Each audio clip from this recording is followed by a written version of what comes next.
let's talk about player values as well, because this is a really, really important one. If you're playing on an industry site / platform, you need to look up the average values from recent drafts, because this kind of goes back to it. It feels like the pool is more wide open, more scattershot than just kind of trickling one by one down a board. Yeah, absolutely. I think with snake draft, ADP is just a very easy thing to conceptualize where, okay, you just know that Christian McCaffrey's going RB5. Here's how many running backs have been taken before him. I think that just understanding your scoring system and how that translates to auction values is very important.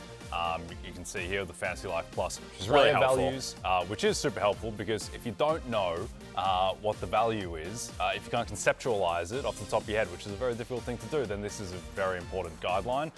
So very crucial to know the format and how it translates to values, because otherwise you're really flying blind. Yeah, I mean, this for context here, you might go into a draft and think, okay, do I have to spend $55 for Ashton Genty? Well, this gives you kind of a baseline of, hey, if you believe in Genty more than most people, you think he should be the 4th or 5th pick in a draft, well, then maybe you're willing to spend $40. But the reality is, if somebody in your league is willing to pay the same for Bijan Robinson that they're paying for Ashton Genty, well, this gives you a really good baseline. So Fantasy Life Plus, especially a big reminder for whatever settings you're playing on, you can get values like that as well. Another thing is that some people might not think of, if you're drafting in a home league, look up the previous drafts and see how your league mates valued some players. And yes, there is inconsistencies year to year in fantasy, but there's also a lot of consistencies that can kind of give away how at least maybe the top 50 might stack. Yep, and I think in general in home leagues, I find that the best approach is to throw out the biggest names earliest, because people aren't going to let,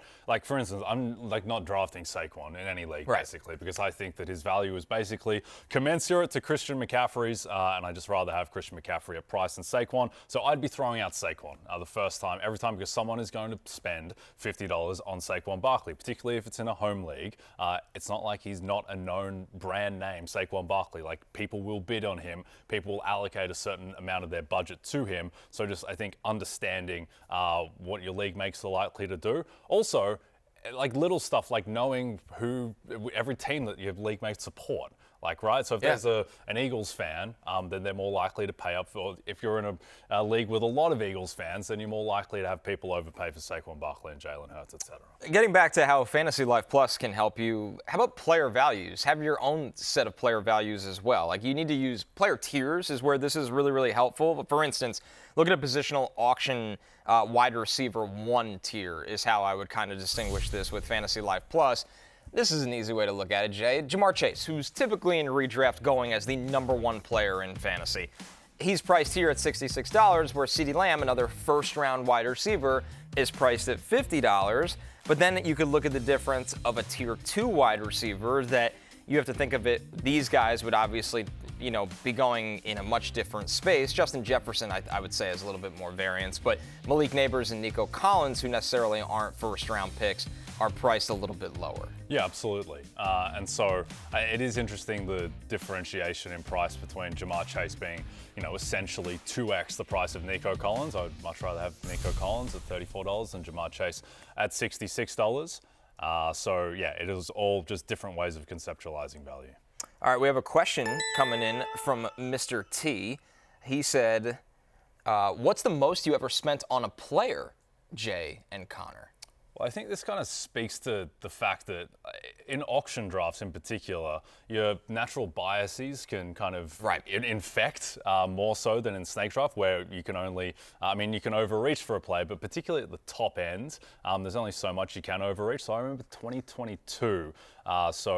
In 2021, that was the year that Jonathan Taylor was like Offensive Player of the Year runner-up. I had a big bet on Jonathan Taylor, watch all the Colts games down the stretch, develop this connection to Jonathan Taylor, and I really wanted Jonathan Taylor the following year. And I think and he was going as, RB1 that season, flirting with #1 player in fantasy with Cooper Kupp. So I think that was like a $70 type of arrangement. But he was so separated from everyone else, it felt. But yeah, that's about what I've maxed out at. Yeah, I've been something similar. One year I got burned by Christian McCaffrey, where he was coming off of a top year, and he had a lot of these inconsistent injuries now with the Niners. But one year, I mean, I was like, you know what? I want the hero back, and I'm going to spend top-tier budget because I felt like that year I could fill out with more of Tier 3 wide receivers, going back to our conversation about what a Tier 3 wide receiver looks like and beyond. So it just depends. It's all strategy building of a roster. And you have the same exact thing in a snake draft just based on order, where it actually gives you a little bit more power, where if you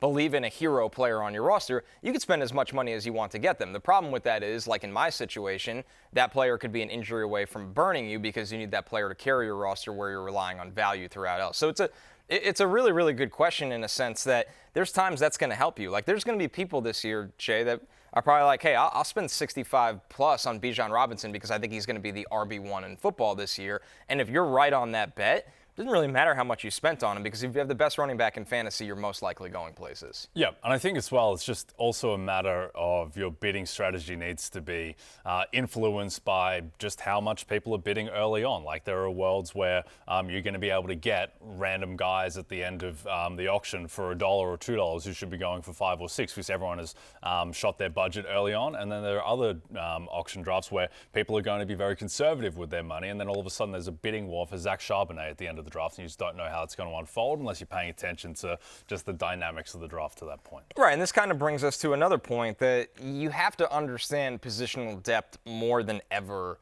because you're playing with a budget, right? When you're playing with picks, well, there's times where you can get bailed out a little bit, by just, once again, the slotted players trickling where you're like, oh my goodness, I don't have a wide receiver 3, but they're all right in front of me. Where this one, once again, going back to how your salary cap league is doing bidding, they might be sending a ton of bids at one position that they feel, not so great about, right? Like tight end this year and quarterback.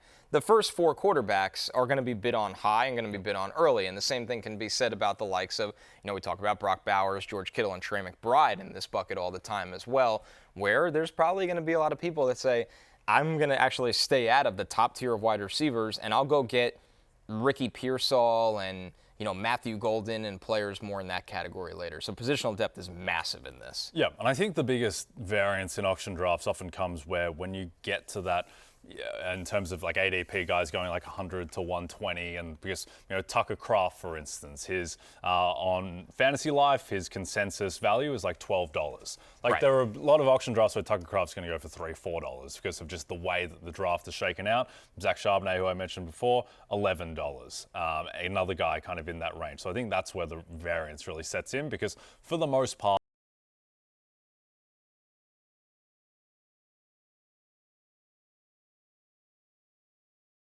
Hey, it's Matthew Berry from NBCSports.com and RotorWorld.com, and I want to thank you so much for watching whatever it is you just watched, or if nothing else, being too lazy to click out of the autoplay after this video started, after whatever it is you actually wanted to watch finished. But now that you're here, I'd like to take a moment here to ask you respectfully now, okay? I'm asking you respectfully to subscribe to the NFL on NBC YouTube channel.